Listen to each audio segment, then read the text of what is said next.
Sign it, Adrian. At least leave with some dignity. Madison Vale did not raise her voice when she said it, and somehow that made the words colder. They landed across the long glass conference table with the quiet precision of a closing door, final, polished, impossible to take back. 40 stories above Midtown Manhattan, the headquarters of Vale Meridian Group shimmered in the late afternoon light, all steel beams, marble floors, and windows tall enough to make the city look small. Below them, yellow cabs moved like scattered sparks along Madison Avenue. Inside the boardroom, no one moved. The company attorney kept his eyes on the divorce papers. The chief financial officer pretended to study his tablet. Preston Cole stood near the window with one hand in his pocket, dressed in a navy suit that looked expensive enough to be mistaken for competence.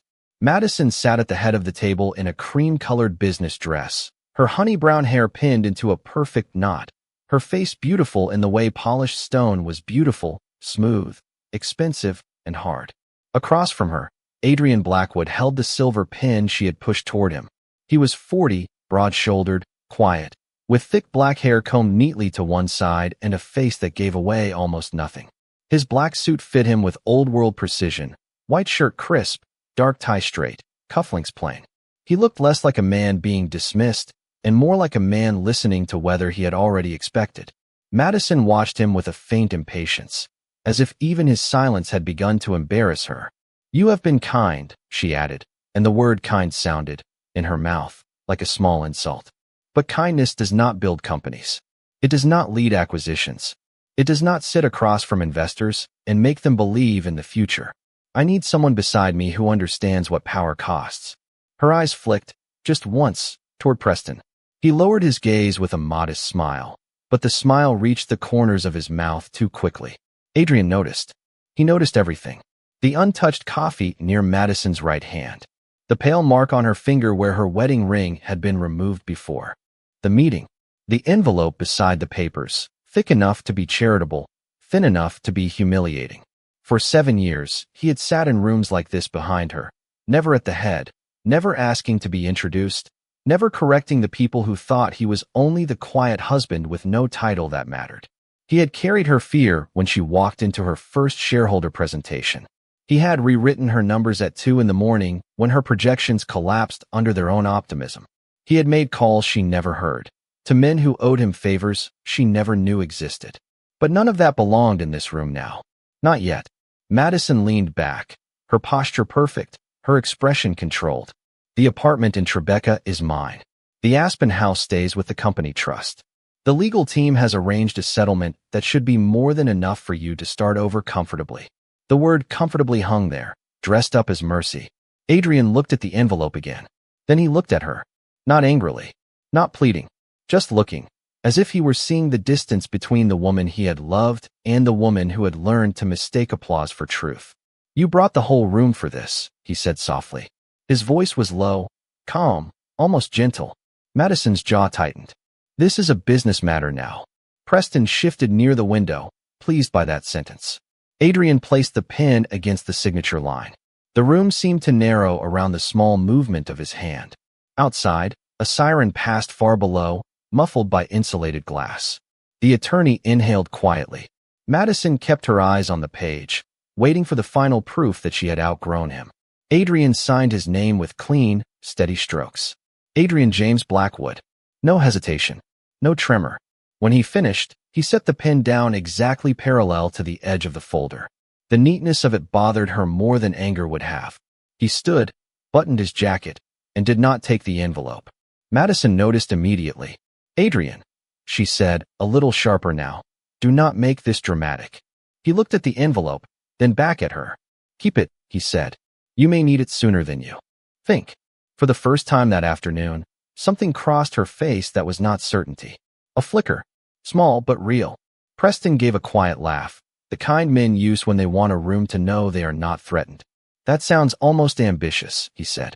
Adrian turned toward him, and Preston's smile weakened before Adrian spoke a word. There was no challenge in Adrian's eyes, only a calm so complete it felt like a warning written in invisible ink. Ambition is easy to perform, Adrian said. Harder to prove. Then he walked to the door. No one stopped him. The security badge that still carried the name Mr. Vale clicked softly against the metal scanner as he passed.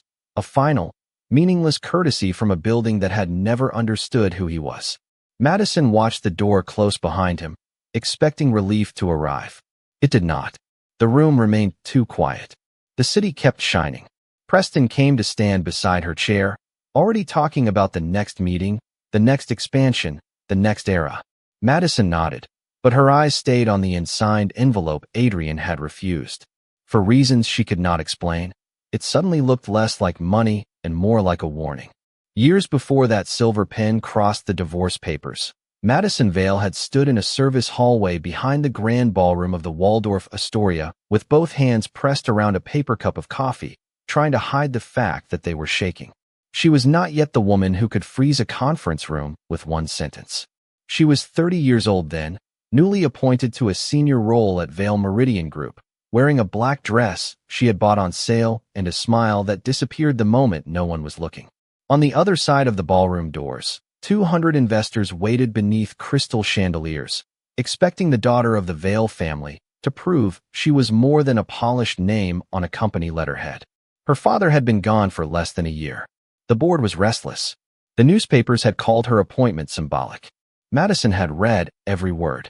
Adrian found her there, away from the music, away from the champagne glasses and the practiced laughter, with the printed slides folded in her hand so tightly the corners had bent. He was not wearing a tuxedo that night, only a dark suit and a plain tie, but somehow he looked steadier than every man in the ballroom. He did not tell her to calm down. He knew she hated being managed. He simply took the paper cup from her before the lid slipped, set it on a silver tray, and smoothed the creased pages between his palms. Start with the Chicago numbers, he said quietly. They do not believe in the brand story yet. Make them believe in the margin first. Madison blinked at him. The board told me to open with legacy. Legacy makes people sentimental, Adrian said. Margin makes them listen. She stared at him for a second, then laughed once under her breath, not because anything was funny, but because his certainty gave her somewhere to stand. 10 minutes later, she walked into the ballroom and did exactly what he said. She opened with the Chicago numbers, the distribution savings, the expansion map across the Midwest, the projected revenue within 18 months. Investors who had been whispering over their menus began to look up. One of them lowered his fork. Another leaned back and crossed his arms, not bored anymore, cautious. By the end of the presentation, Madison received the first standing applause of her career. Cameras flashed. Reporters wrote that she had surprised the room. No one photographed Adrian in the hallway, holding her abandoned coffee, watching through the narrow opening between the doors. That became the pattern. When Madison prepared for her first national television interview, Adrian sat with her in their apartment in Tribeca until nearly 3 a.m, asking every difficult question the host might ask and making her answer without hiding behind pretty language. When a supplier in Ohio threatened to walk away from a contract worth $40 million, Adrian spent a Sunday afternoon on the phone with an old contact from graduate school, then handed Madison a number and told her to call before 9 o'clock Eastern Time. She thought she had negotiated the rescue herself. In a way, she had. Her voice had been the one on the call. Her name had been the one printed in the internal memo. Her photograph had appeared in the business section 2 days later, standing beside the words decisive leadership. Adrian clipped the article, not for pride, but because Madison looked happy in the picture. He placed it inside a drawer with their wedding photograph, the one from a small ceremony on the coast of Maine, where the wind had pulled loose a strand of her hair and she had laughed into his shoulder like the future was simple. He loved that version of her without asking it to stay unchanged. He understood ambition. He respected it. What he did not understand, not at first, was how quickly applause could become hunger. The higher Madison climbed, the more crowded her world became with people who spoke in polished phrases and wore confidence like a tailored jacket. They praised her instincts, toasted her courage, repeated her name in rooms where Adrian was introduced only as her husband. He never corrected them. He never mentioned the private meetings, the quiet investments, the risk models he built before sunrise while she slept beside him. He had learned early that true leverage did not need to announce itself. But Madison began to see his silence through the eyes of strangers. At dinners in Manhattan, when men like Preston Cole told stories about hostile takeovers and private jets waiting at Teterboro, Adrian listened more than he spoke. Madison mistook his restraint for absence. She began to answer questions for him before he could open his mouth. She laughed lightly when someone asked what he did, saying he preferred to stay out of the spotlight, as though the spotlight were the only proof that a person existed. One winter night, after a charity gala on Fifth Avenue, she stood before the bathroom mirror removing diamond earrings borrowed for the event and said, without looking at him, "Sometimes I feel like I am building everything alone." Adrian, who had just taken off his cufflinks, went still. He could have told her then. He could have opened the files, named the investors, revealed the quiet architecture beneath her victories. Instead, he looked at her reflection and saw how tired she was, how badly she needed to believe she had earned every inch without help. So he said only, "You are stronger than you think." She smiled sadly, as if he had proven her point. That was the night the distance between them stopped feeling like a season and started feeling like a road. Madison kept walking toward brighter rooms. Adrian stayed where foundations were built, below the noise, beneath the marble, carrying weight no one applauded until the day the building began to shake. By the spring after Madison's first national profile appeared in Forbes, the apartment in Tribeca no longer felt like a home slowly built by two people. It felt like a private lobby between public appearances. Garment bags hung from the guest room door.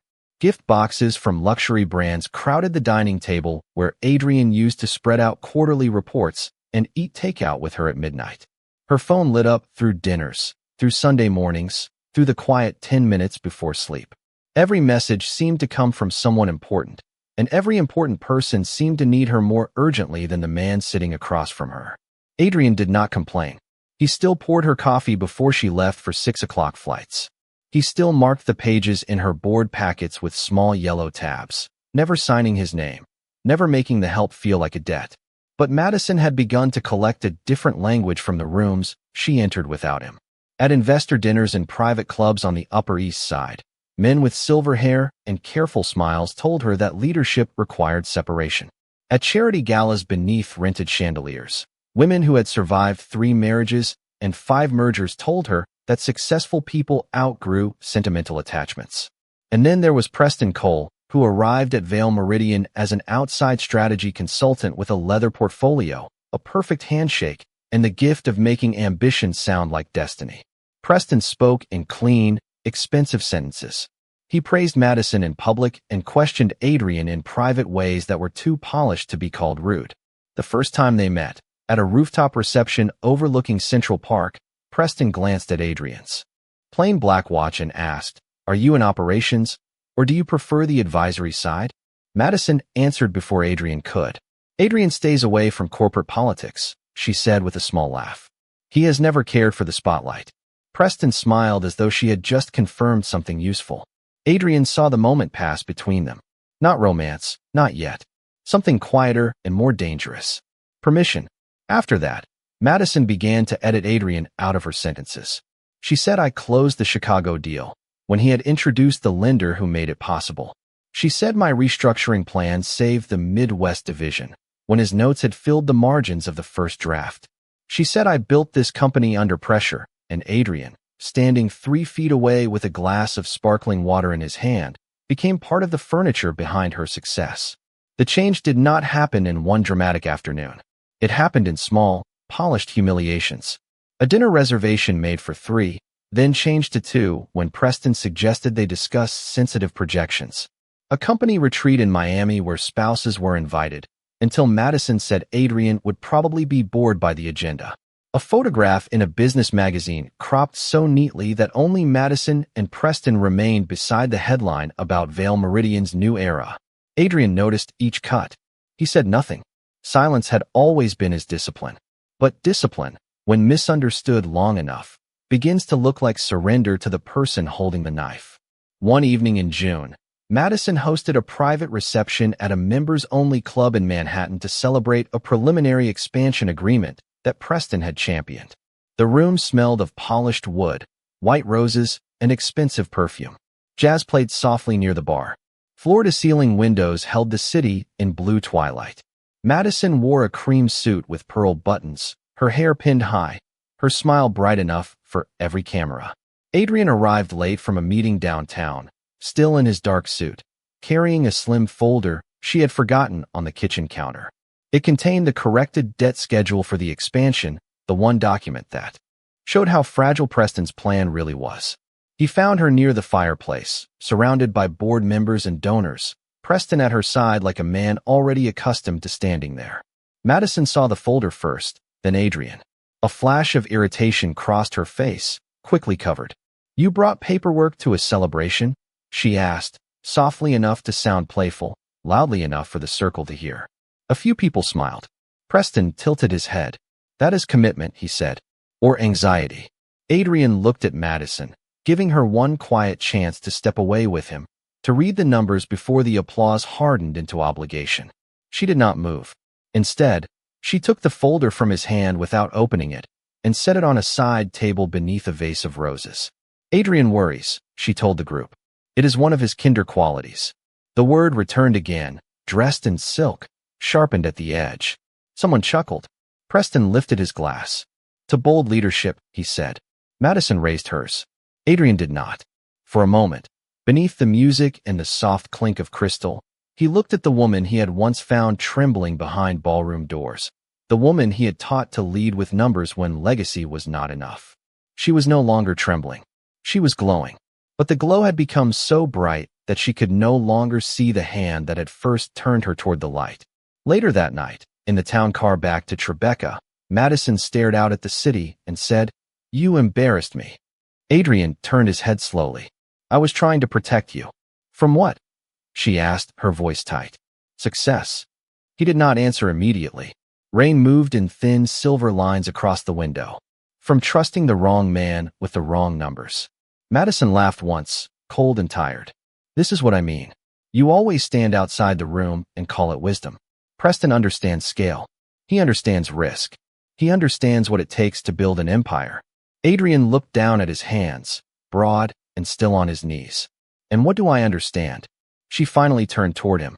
Her eyes were bright, not with tears, but with conviction borrowed from too many admiring voices. "You understand comfort," she said. "You understand caution. But I cannot spend the rest of my life making myself smaller so you can feel useful." The words filled the car and did not leave. Adrian looked back at the wet city glass, where her reflection sat beside his but no longer touched it. He knew then that she had not simply stopped seeing what he did for her. She had begun to resent him for doing it quietly. And for the first time in their marriage, he let the silence remain not as protection, but as distance. The morning after Madison told him he had made her feel small, Adrian did something she did not notice. He stopped leaving notes in the margins of her board packets. He stopped forwarding quiet corrections to documents she never knew he had reviewed. He stopped calling old contacts before her meetings and asking them to listen with patience before they judged her too quickly. Nothing dramatic changed in the apartment at first. The coffee still brewed at 6 o'clock. The elevator still opened into their private foyer with the same soft chime. Madison still walked through the living room in tailored suits, carrying her phone, her calendar, and the heavy confidence of a woman who believed the world had finally learned her name. But beneath the polished routine, the foundation had begun to withdraw. Adrian did not punish her. He simply returned each burden to the person who had claimed she had been carrying it alone. Within weeks, Madison began staying later at the office. Her voice grew sharper during calls. She blamed legal delays, cautious lenders, outdated department heads, weak regional managers. Preston was always nearby with an explanation that made her feel brilliant and wronged at the same time. He told her the company had been held back by fear.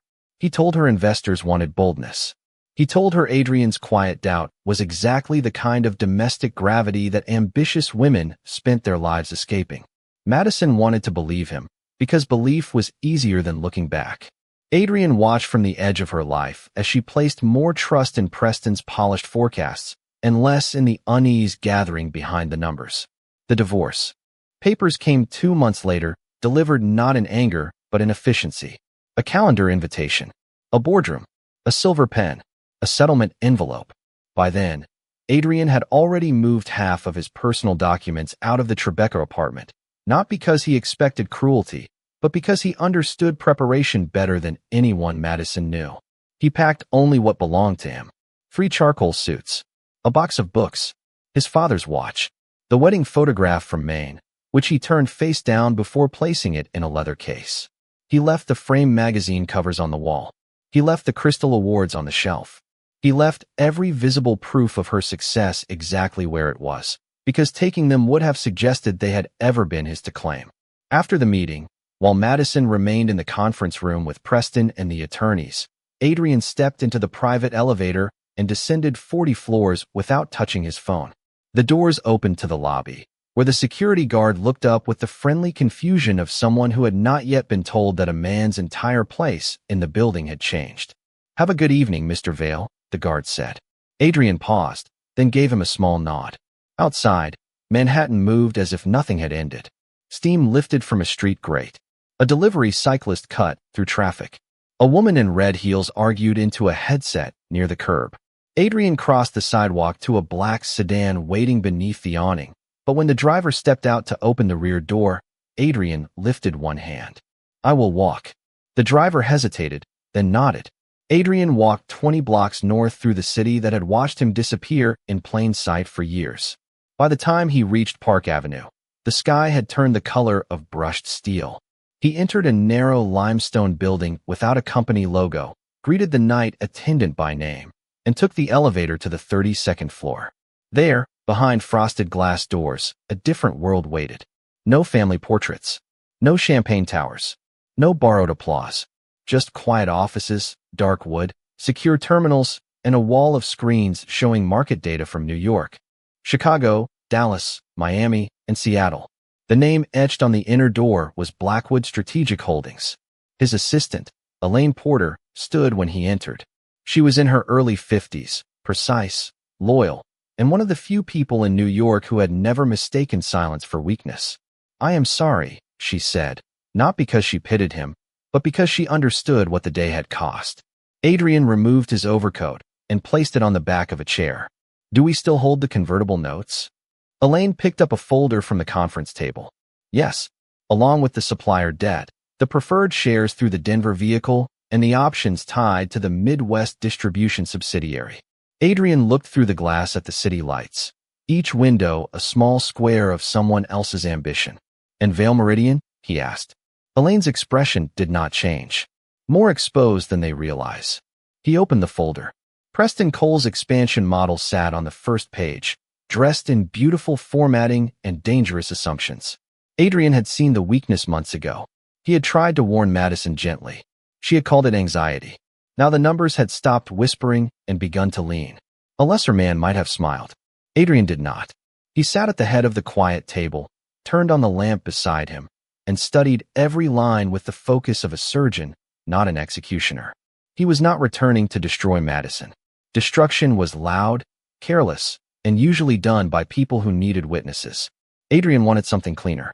He wanted the company protected from Preston's vanity. He wanted the employees in Ohio, Texas, Florida, and Washington to keep their paychecks. He wanted the board to see what Madison had refused to see. Most of all, he wanted the truth to arrive without begging for permission. Outside, the city glittered against the dark. Inside, Adrian Blackwood picked up a black pen, circled the first weak clause in Preston's deal, and began rebuilding the future Madison thought he had never been strong enough to understand. By July, Vale Meridian no longer sounded like a company in motion. It sounded like a building holding its breath. The elevators still opened onto polished marble. Receptionists still smiled behind white orchids. Madison still crossed the lobby each morning in cream suits and pointed heels, her name whispered with the same practiced respect. But inside the conference rooms, the air had changed. Conversations stopped when she entered. Reports arrived with more red marks than green ones. Department heads used careful phrases like timing pressure, temporary exposure, and liquidity adjustment, the kind of phrases executives used when panic had been dressed in a tailored jacket. Preston Cole made all of it look manageable. He stood beside the screen in board meetings with his sleeves rolled once at the wrist, moving through slides as if confidence itself were a financial strategy. Dallas would become their new logistics anchor. Miami would open the luxury hospitality division. Seattle would give them technology partnerships and West Coast visibility. 3 cities, 3 markets, 3 flags planted before any competitor could react. He spoke of scale, speed, and domination. Madison listened with her chin lifted, trying not to remember Adrian's folder under the white roses. Every number Preston showed her was beautiful from a distance. The revenue curves rose in smooth blue lines. The projected valuations bloomed across the screen like fireworks. The press would love it, Preston said. Investors loved bold leadership. Employees needed a story to believe in. The board needed proof that Madison Vale was not her father's daughter by inheritance only, but by appetite. That word stayed with her. Appetite. It sounded stronger than caution. It sounded more alive than patience. When one senior board member, Margaret Ellison, asked whether the company had enough cash reserves to absorb a 6-month delay, Preston smiled as if she had asked whether the sun would rise. The risk is in moving too slowly, he said, not in moving decisively. Madison saw Margaret glance toward the empty chair at the far end of the table, the chair Adrian had sometimes occupied during informal strategy sessions years earlier, before Madison began calling those sessions unnecessary. The glance lasted less than a second, but Madison felt it like a hand pressing lightly against a bruise. After the meeting, she stood alone in her office overlooking Madison Avenue, reading the revised debt schedule again. The numbers were not wrong exactly. That was what made them dangerous. They were arranged to flatter the future and soften the cost of reaching it. Vendor payments stretched thin. Short-term loans stacked against uncertain opening dates.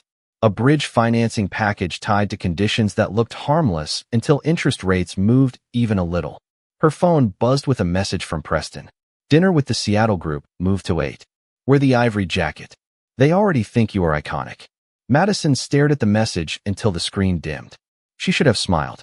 Instead, she thought of Adrian walking out of the boardroom without the envelope. Keep it. You may need it sooner than you think. Pride rose in her before doubt could finish speaking. She locked the phone, closed the report, and told herself that Adrian had always known how to make caution sound noble. Across town, on the 32nd floor of the limestone building on Park Avenue, Adrian watched the same expansion unfold through cleaner documents. Not the polished investor deck Preston had prepared, but the actual loan terms, supplier exposure, lease guarantees, and delayed payment structures buried beneath the shine. Elaine Porter stood beside him with a folder against her chest. On the wall of screens, Vale Meridian stock moved in narrow, nervous increments. They signed the Miami lease, she said. Adrian did not look surprised. At the original rate? Higher. Preston agreed to the acceleration clause. The room remained quiet except for the soft hum of servers. Adrian leaned back, his dark tie loosened only a fraction, his face unreadable in the blue light of the screens. And Dallas. Elaine turned a page. Vendor financing approved, but 2 suppliers assigned their receivables this morning. To whom? She paused. To us. Adrian looked out at the city, where summer heat blurred the headlights along Park Avenue. He had not chased the opportunity. It had come the way weak structures always came to patient hands, piece by piece, asking to be held by someone less reckless. Through separate vehicles, Blackwood Strategic Holdings now controlled supplier debt in Ohio, a preferred equity position tied to the Midwest division, and a quiet path into the voting structure Madison still believed was loyal to her. None of it required noise. None of it required her permission. The more Preston pushed, the more leverage slipped away from him and into Adrian's files. Yet Adrian did not celebrate. He read the employee impact report first. 3,200 people across 5 states. Warehouse teams in Columbus. Hotel staff in Miami waiting on promised jobs. Office managers in Dallas who had already signed relocation papers. Madison had turned the expansion into a symbol. Preston had turned it into a performance. Adrian saw the people beneath it. That was the difference. One Friday evening, as thunder rolled over Manhattan and rain silvered the windows of Vale Meridian, Madison found the old folder Adrian had brought to the reception weeks before. It had been moved from the club to her office by an assistant, then buried beneath invitations and press proofs. She opened it at her desk, annoyed with herself for caring. Inside were the same projections Preston had shown her, except marked by Adrian's black pen. No emotional language. No accusations. Just circles around weak clauses, notes beside inflated revenue assumptions, and one sentence written at the bottom of the final page. If this proceeds without secured reserves, control will move to whoever owns the debt. Madison read it once. Then again. Outside her office, Preston's laugh carried from the hallway, bright and effortless. Her hand tightened on the page, but she closed the folder before he walked in. He found her standing at the window, face reflected against the storm-dark glass. "Ready for tonight?" he asked. Madison nodded, but her voice came half a second late. "Of course." Preston smiled, already believing her. Behind her, on the desk, Adrian's warning sat beneath her palm, no longer sounding like anxiety, but like a door she had heard closing too late. The invitation arrived on a Monday morning in August, delivered in a matte black envelope that looked too quiet to be promotional and too expensive to be ignored. Madison found it on her desk beside a stack of revised cash flow reports and a cup of coffee gone cold. The Vale Meridian logo did not appear on the front. Her name was printed in silver across the center. Madison Elaine Vale, Chief Executive Officer, as if the sender knew exactly which title still held her upright. She slid one finger beneath the seal and pulled out a single card, heavy enough to make a soft sound against the glass desktop. "You are cordially invited to the Shareholder Restructuring Gala, hosted by Blackwood Strategic Holdings." The venue was the Grand Meridian Hotel on Fifth Avenue, a property her family company had once owned outright before quietly moving it into a complicated financing structure that Preston had called efficient. The date was Friday. The final line read, "Formal announcement to follow regarding board leadership, capital stabilization, and strategic governance." Madison read it 3 times, and each time the words seemed to rearrange themselves into something colder. Strategic governance. Capital stabilization. Board leadership. They were business phrases, polished and harmless from a distance. But to anyone who had sat in enough emergency meetings, they sounded like keys turning in locks. She picked up the card and held it toward the window, as though sunlight might reveal the name behind Blackwood. It revealed nothing. Across the room, her assistant tapped gently on the door. "Mr. Cole is here for the 9 o'clock. Madison placed the invitation face down. "Give me 1 minute." But Preston did not wait. He entered with the energy of a man who believed every room improved when he appeared in it, carrying 2 paper cups from the cafe downstairs and a smile tailored for reassurance. "You saw it," he said, nodding toward the desk. Madison watched him carefully. "Did you know this was coming?" "I knew they wanted a public reset. That is good for us." He set the coffee near her hand and leaned against the edge of the desk with practiced ease. "Blackwood Strategic Holdings wants visibility. We give them a beautiful room, a confident chief executive officer, a clean story, and they leave believing they backed the right woman." Madison did not touch the coffee. "Do we know who controls them?" Preston's smile did not disappear, but it tightened. "A private group. Institutional money. Old capital. They prefer discretion." "That is not an answer. It is the answer people like that pay attorneys to give." He laughed softly, expecting her to follow him out of the tension. She did not. Her eyes moved to the folder Adrian had marked, now locked inside the bottom drawer of her desk. For days, she had pretended she had not opened it again. In truth, she had read it every night after the office emptied, the black ink becoming more difficult to dismiss each time. The acceleration clause, the supplier assignments, the voting triggers. Control will move to whoever owns the debt. Preston stepped closer to the window, looking down at Manhattan as if the city belonged to whoever admired it with enough confidence. "Madison, listen to me. This is not a crisis. This is theater. Investors love theater. You walk in wearing something unforgettable. You speak for 6 minutes. You thank them for their partnership, and you make it impossible for them to imagine Vale Meridian without you at the center." She turned back to the invitation. "And if the announcement is not in our favor, then we make it look like it is." The answer came too quickly. It was the kind of answer that had once thrilled her. Now it made the room feel smaller. That afternoon, Madison stood in the private dressing suite of a boutique on Madison Avenue while a stylist adjusted the shoulders of a cream-colored skirt suit. The fabric was soft, structured, and expensive in a way that did not need to shine. In the mirror, she looked exactly like the woman magazines described, controlled, elegant, impossible to unsettle. But her hands told the truth. They kept moving, smoothing the sleeve, touching the pearl button, pressing briefly against the place where her wedding ring had once rested. The stylist asked if the fit felt comfortable. Madison said yes before she knew whether it did. Across town, Adrian stood in his Park Avenue office beneath softer light, fastening a dark tie before a mirror that reflected no vanity, only preparation. Elaine stood behind him with a slim leather portfolio. "The board has confirmed attendance," she said. "Margaret Ellison will introduce the governance resolution. The Capital Committee will follow. The press will be outside, but not in the main ballroom." Adrian adjusted one cufflink, plain silver, the same pair he had worn the night Madison first presented the Chicago numbers years before. "And Madison? She has accepted." He was quiet for a moment. Through the glass, the late summer sky settled over the city in blue and gold. "Does she know?" Elaine understood the question beneath the question. "Not unless Preston has learned how to read documents he never expected to matter." Adrian almost smiled, but the expression did not reach his eyes. Then Friday should be efficient. The word carried no cruelty, only finality. Elaine handed him the portfolio.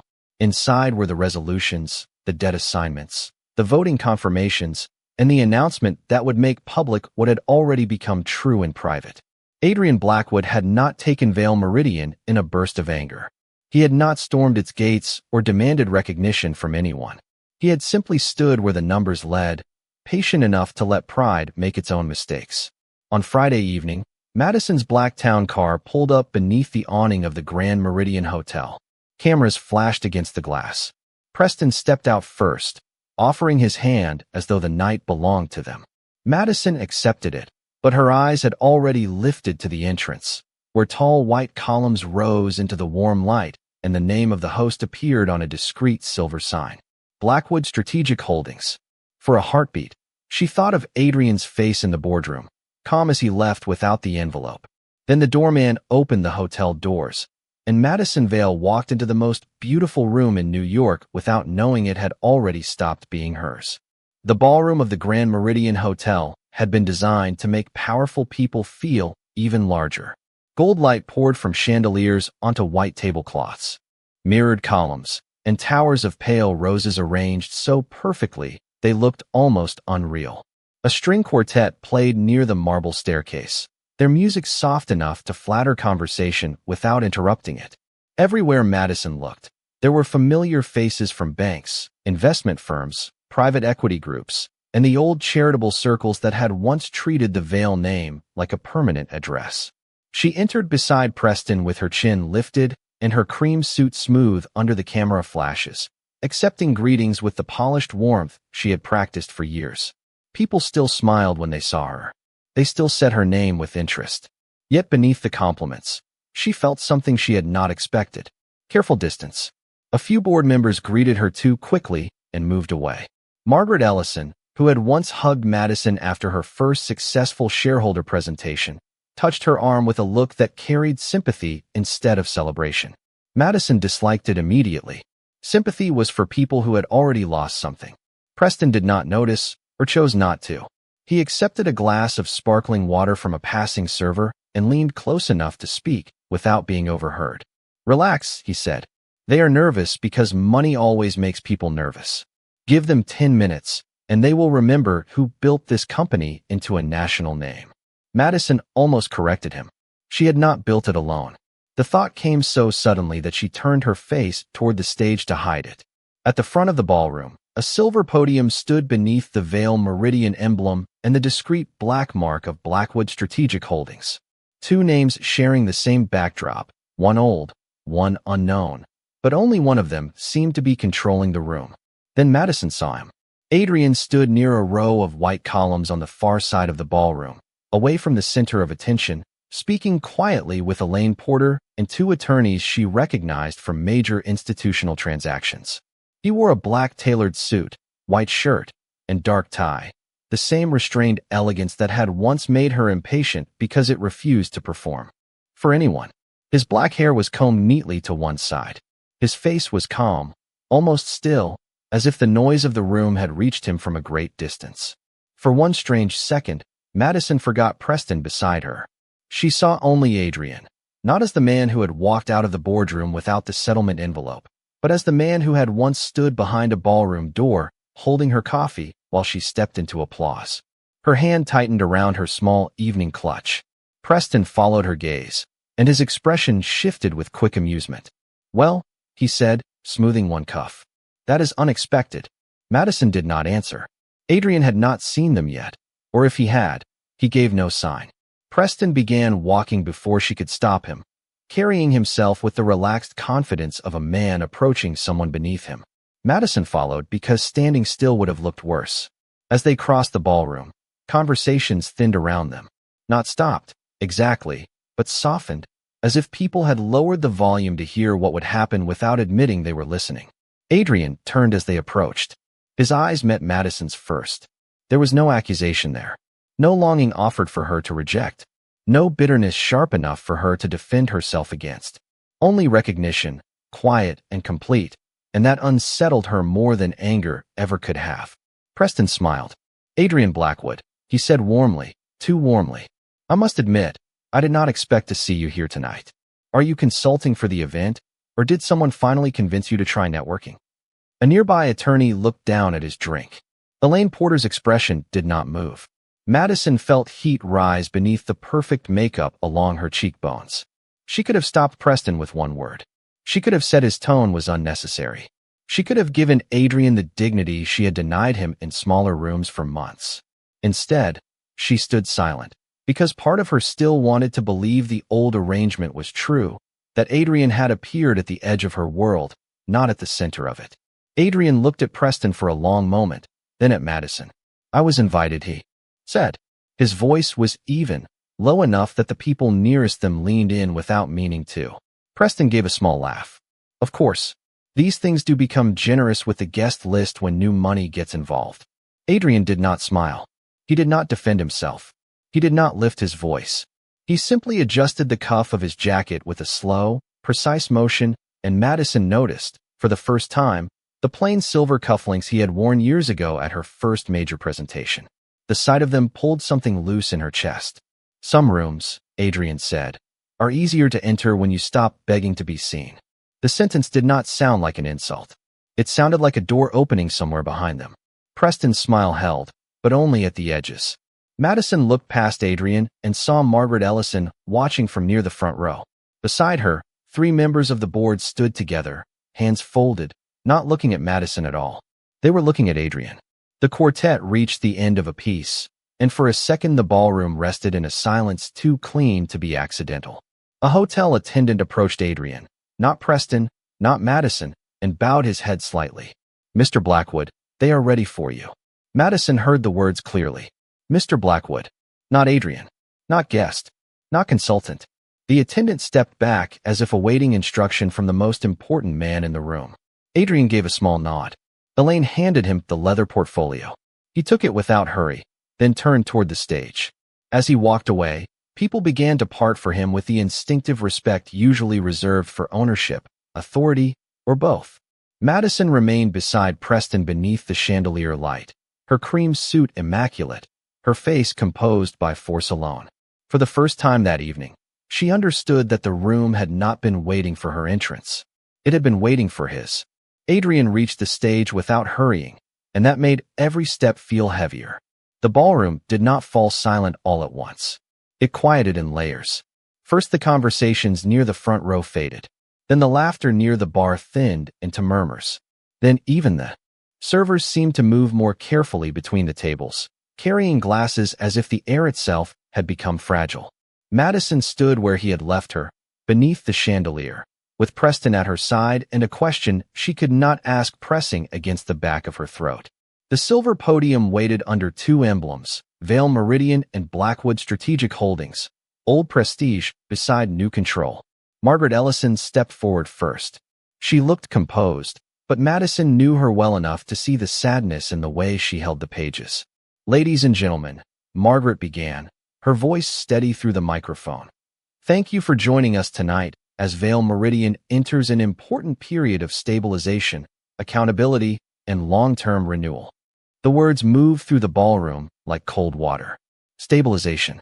Accountability. Renewal. Madison felt Preston shift beside her. For the first time all evening, he did not look amused. Margaret continued, explaining the capital review, the debt consolidation, the preferred share conversion, and the voting rights triggered by recent financing agreements. She did not dramatize anything. That was the worst part. She simply read the facts in the clean language of corporate law, each sentence removing a little more air from Madison's lungs. The supplier debt had been assigned. The bridge financing had been restructured. The Midwest Division's preferred equity had converted under the Emergency Governance Clause. Through those instruments, Blackwood Strategic Holdings now represented the controlling stakeholder group. Madison heard a faint sound near her, a glass touching a table too quickly. Preston's hand was empty now. His smile had vanished. Margaret turned one page. Effective immediately, by unanimous vote of the reconstituted board, Vale Meridian Group will appoint Mr. Adrian James Blackwood as chairman of the board. For one suspended second, nothing happened. The sentence was too impossible for the room to absorb. Madison looked at Adrian, standing beside the podium in his black suit. Calm, grave, unmistakably real. Then the front row rose. Margaret stood first, then the board members beside her, then the senior lenders, then the investors who had been quietly watching Madison all night with that careful distance she had mistaken for doubt. Applause began, not wild, not celebratory, but formal and undeniable. It was the sound of recognition arriving late. Madison did not move. Her face remained composed because her body remembered how to perform strength even when her mind had lost its footing. But her eyes changed. They moved from Adrian to Margaret, from Margaret to the board, from the board to the black emblem on the stage, and finally to Preston. He was pale beneath the warm lights, staring at the podium as if the numbers had betrayed him personally. Adrian stepped to the microphone. He waited for the applause to settle before opening the leather portfolio.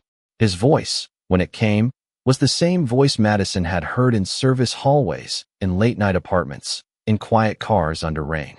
Low, measured, impossible to rush. Vale Meridian is not beyond repair, he said. But repair requires honesty. The company expanded faster than its reserves, borrowed against timelines it could not guarantee, and trusted projections that rewarded appearance over durability. He did not look at Preston when he said it. He did not need to. People turned anyway. Preston lifted his chin, trying to gather what remained of his dignity, but the room had already begun separating itself from him. Adrian continued with the restructuring plan. Miami would be paused, not abandoned. Dallas would be renegotiated under safer terms. Seattle would be delayed until the technology partnership had actual revenue commitments instead of press interest. Vendor payments would be protected. Employees in Columbus, Dallas, Miami, and Seattle would not be used as decoration in a story about executive ambition. Madison listened as each decision landed with precision. This was not revenge. That almost made it harder to bear. Revenge would have given her something to resent. This was competence, steady and public, standing where she had once believed only she belonged. Then Adrian looked toward her for the first time from the stage.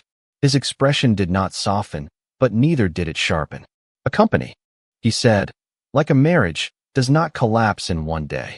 It collapses when people stop respecting what quietly holds it together. The ballroom became so silent that Madison could hear the faint hum of the lights above her. She remembered the paper cup of coffee in the Waldorf Astoria hallway, the yellow tabs in her board packets, the Ohio supplier call, the folder beneath the roses, the settlement envelope he had refused. 100 small mercies returned to her, not as accusations, but as evidence. Her hand rose to the place where her ring had once been, then fell before anyone could notice. Adrian closed the portfolio. This company will survive, he said, but it will survive through discipline, not performance. Through stewardship, not vanity. Through respect for the people who build value when no camera is watching. The applause returned, quieter now, deeper. Madison did not join it. She could not. Preston leaned toward her and whispered, "We can challenge this." She turned to him slowly, and for the first time, his confidence looked like costume jewelry under bright light. She said nothing. Across the room, Adrian stepped away from the podium, and the board gathered around him, not as guests greeting an outsider, but as directors acknowledging the man who had already taken responsibility. Madison stood beneath the chandelier in her flawless cream suit, surrounded by the beauty of a room she had entered as a queen, and understood with devastating clarity that Adrian had not come back to ask for a place in her world. He had come because the world she claimed to rule had been standing on his foundation all along. After the announcement, the ballroom returned to motion, but Madison felt as if the evening had moved several feet away from her. People spoke again. Glasses lifted again. The quartet resumed with something soft and classical near the staircase. Yet every sound reached her through a layer of distance. Preston kept talking at her side, his voice low and urgent, building arguments from fragments. They could challenge the voting rights. They could question the timing. They could rally friendly directors. They could control the press narrative before morning. Madison listened to him for almost a full minute before realizing that none of his sentences contained the word responsibility. He was still performing inside the collapse, still arranging smoke around a structure already visible to everyone else. She looked at him, really looked at him, and saw the fine suit, the careful haircut, the smooth confidence that had once seemed like proof of strength. Under the chandelier light, it looked thin. "Stop," she said quietly. Preston blinked. "Madison, this is not the time to freeze." "No," she said, her voice steadier than she felt. "This is exactly the time to stop pretending." His mouth opened, then closed. For the first time since she had known him, Preston Cole had no beautiful sentence ready. Madison turned away before he could find one.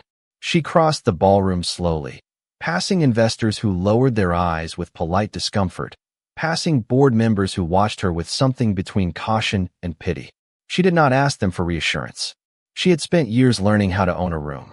Now she had to learn how to walk through one after being seen clearly. Near the side corridor, beyond the last row of white roses, Adrian stood with Elaine and Margaret Ellison, reviewing documents while two attorneys waited nearby. He looked composed, not triumphant. That wounded her more deeply than any public insult would have. Triumph would have made him smaller. His restraint made the past unavoidable. Margaret saw Madison approaching and touched Adrian's arm lightly before stepping away with Elaine. The corridor behind the ballroom was quieter, lit by warm sconces and lined with framed photographs of old New York events, ribbon cuttings, charity dinners, names engraved beneath silver plaques. Madison stopped a few feet from him. For a moment, neither spoke. The applause from the ballroom had faded into a muted hum behind closed doors. Adrian held the leather portfolio at his side. Madison looked at his hands and remembered those same hands smoothing her wrinkled presentation notes in a service hallway years earlier. "How long?" she asked. Her voice did not break, but it had lost its polish. Adrian understood. "Long enough to see the risk clearly. I meant Blackwood Strategic Holdings." He looked at her without cruelty. "Before we married." The answer moved through her slowly. Before the magazine covers. Before the interviews. Before the rooms where she had introduced him as the quiet husband who stayed away from power. Before she had decided he had no ambition because he did not display it for strangers. Madison drew in a breath that did not quite fill her lungs. "You could have told me." "I tried," he said. "Not with the name. With the work. With the questions. With the warnings you called fear." She looked down. The cream fabric of her sleeve caught the corridor light, flawless, expensive, untouched by the disaster beneath it. "I thought you were holding me back." Adrian was silent for a moment. When he answered, his voice stayed gentle, and that gentleness felt earned, not offered cheaply. "No, Madison. I was trying to make sure there was ground under your feet when everyone else was teaching you how to fly." Her eyes lifted quickly, bright with shock and regret she refused to let fall in public. "And now," she asked, "now you take everything?" He shook his head once. "If I wanted to take everything, I would have let Preston finish what he started." The words were calm, factual, and devastating. Madison turned her face toward the framed photographs on the wall because she could not bear the steadiness in his eyes. "What happens to me?" she asked, and the question was smaller than she intended. Adrian opened the portfolio and removed a slim folder. He held it out to her. She stared at it before taking it. Inside was a restructuring plan with her name still listed as Chief Executive Officer, but under revised oversight, new reporting standards, and a performance review tied to real cash flow instead of press visibility. Preston's consulting authority had been terminated. The expansion would continue only where the company could afford to stand. Madison read the first page, then the second, her fingers tightening at the corner. He had not erased her. He had given her work. Honest work. The kind that could not be photographed before it was done. Why? She whispered. Adrian looked toward the ballroom doors, where the company's employees, investors, and future waited beneath all that golden light. Because the people who work for Vale Meridian should not pay for our marriage. And because you are capable of becoming better than the version of yourself who signed those papers. Madison closed her eyes for one brief second. When she opened them, the woman who had once commanded rooms with certainty looked younger somehow, stripped of applause, left with only the truth. Adrian, she said, and his name carried everything she had not known how to say. I am sorry. I was wrong. I did not see you. I did not see myself. But he did not step closer. He did not punish her with distance, and he did not comfort her with false hope. He simply allowed the silence to hold what words could not repair. Do you hate me? She asked. Adrian's expression softened at last, not into love returning, but into peace arriving. No, the answer was immediate. I just stopped disappearing for you. The sentence settled between them with the quiet weight of a final signature. Madison nodded once, though the movement cost her. Behind him, the private elevator doors opened with a soft chime. Elaine waited inside, holding another set of documents. Adrian buttoned his jacket and stepped toward the elevator. Madison remained in the corridor, the restructuring folder pressed against her chest. Will I see you tomorrow? She asked. He turned back. At the board meeting. For a moment, there was almost a smile in his eyes, not warm enough to invite the past, but not cold enough to deny that it had mattered. Be prepared. The doors began to close. Madison stood beneath the golden sconces, watching him disappear not as the man she had dismissed, and not as the husband she could reclaim, but as the life lesson she had mistaken for weakness until it stood above her with dignity intact. In the ballroom, someone laughed softly. The music continued. The city shone beyond the hotel windows, endless and indifferent. Madison looked down at the folder in her hands, then back at the closed elevator doors. She had entered that night wanting to remain the center of an empire. She left understanding that power without humility was only a room full of mirrors. Adrian Blackwood did not win her back. He won himself, and in the quiet after his victory, even Madison could see the glow.